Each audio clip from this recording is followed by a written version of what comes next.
My name is Optimus Prime.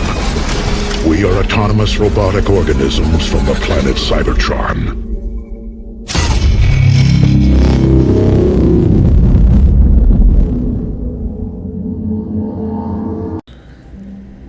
Alright, Optimus has a few things to say.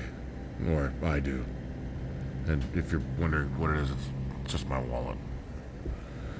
Yes, I have a $12 Amazon wallet. Deal with it.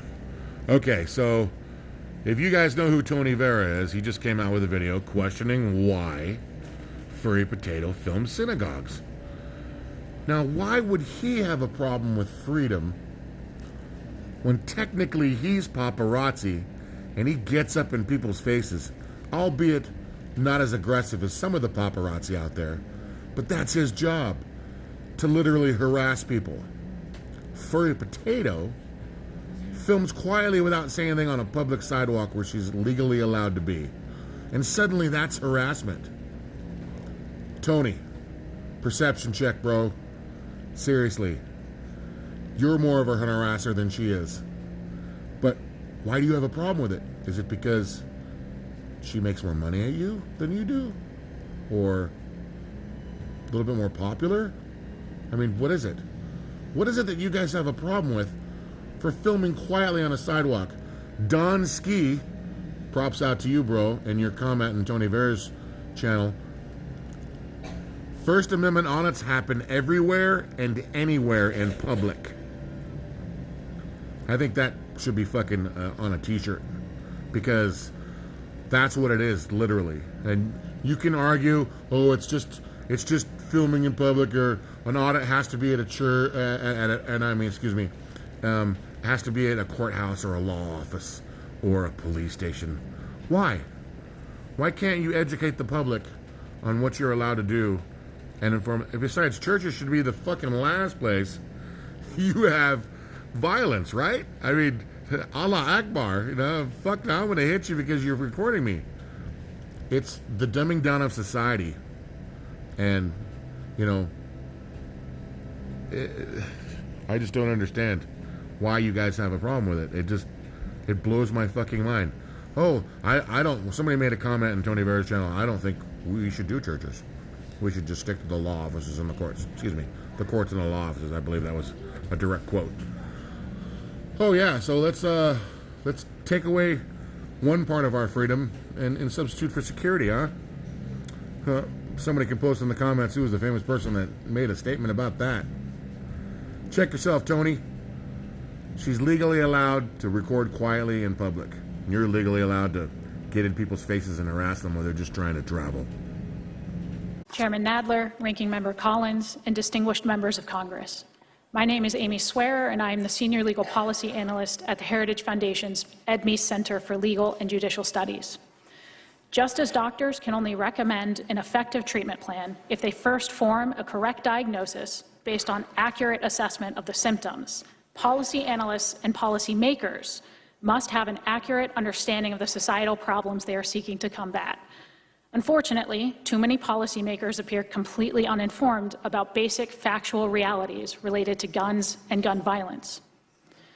Don't misunderstand me. We all want safer communities, but the characteristics distinguishing so-called assault weapons from non-assault weapons are not factors like caliber, lethality, or rate of fire.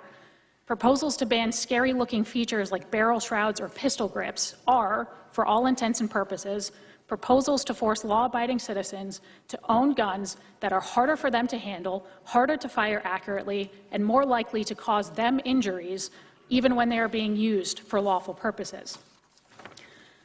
Moreover, semi-automatic rifles are not a meaningful driving factor behind rates of gun violence. 2/3 of gun deaths in this country are suicides, where the type of firearm is essentially irrelevant. With respect to gun crimes, over 90% are committed with handguns.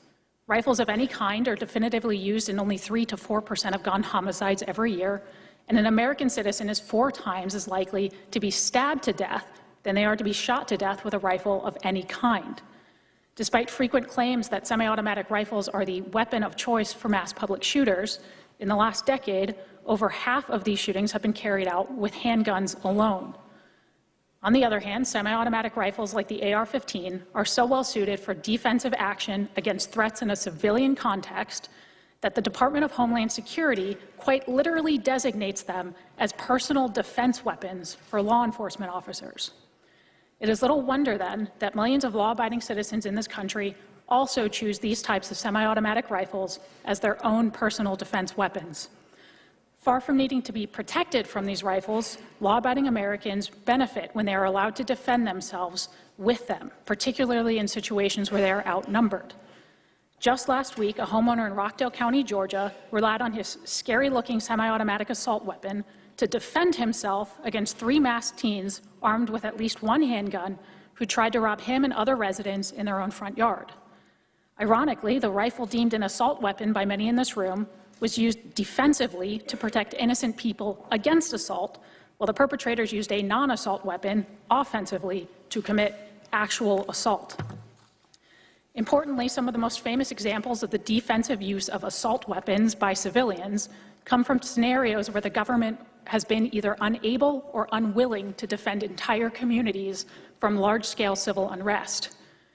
During the 1992 LA riots, for example, law enforcement was nowhere to be found as hundreds of looters ransacked Koreatown. Ordinary store owners like Richard Ree and his employees took it upon themselves to defend their livelihoods from lawlessness, using, in many cases, semi-automatic rifles. Similar stories emerged during the civil unrest in Ferguson, Missouri in 2014. There are some here today who still genuinely don't understand why or how anyone would need such scary-looking rifles for purposes other than mass murder. And so I have permission from my mother to explain it to you by partially embarrassing her. My mother did not grow up with firearms, and they will never be her favorite thing in the world. In fact, she'd never handled a firearm until I took her to the range for the first time several years ago. Now, I love my mother, but like every other novice with a handgun, she was quite bad. I mean, she struggled to hit a stationary target from 6 yards out under ideal conditions. And then she picked up an AR-15. And I watched my mother put a fist-sized grouping of lead in the center mass of a target from 20 yards out. That is why law-abiding citizens buy millions of these firearms. When accuracy and stopping power matter, they are simply better. Americans use firearms to defend themselves between 500,000 and 2 million times every year. God forbid that my mother is ever faced with a scenario where she has to stop a threat to her life. But if she is, I hope politicians protected by professional armed security didn't strip her of the right to use the firearm she can handle most competently. Frankly, I hope she has in her hands the scariest-looking assault weapon she can find, so that we can both be confident in her ability to end the threat. Thank you.